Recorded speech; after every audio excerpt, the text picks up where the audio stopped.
Hi, I'm Penelope Marzec, and I have been writing romances for 53 years. I started when I was 9.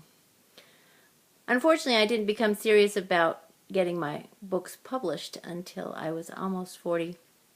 And then it took me a while because, I had to go through all that rejection business.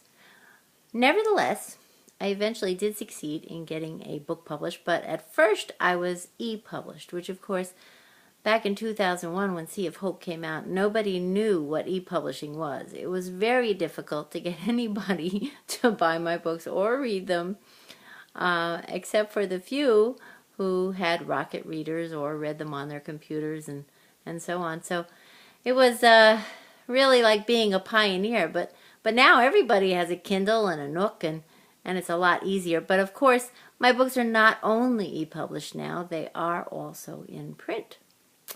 I have 3 publishers. Awestruck Publishing publishes my inspirational romances, and New Concepts and Crescent Moon Press publish my paranormal romances.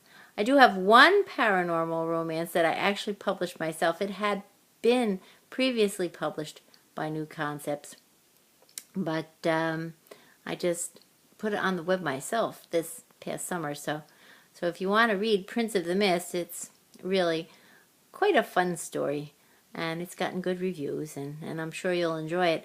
All of my books are standalone books. I haven't written any series yet, so and I suppose that's a problem.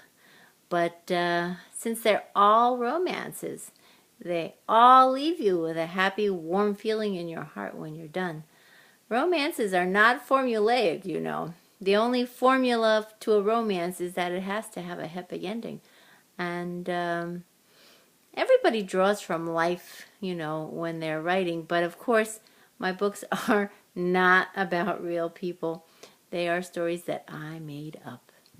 I remember the first time I came out to the world about being a romance writer. I've been going to this art class for about 28 or 29 years now.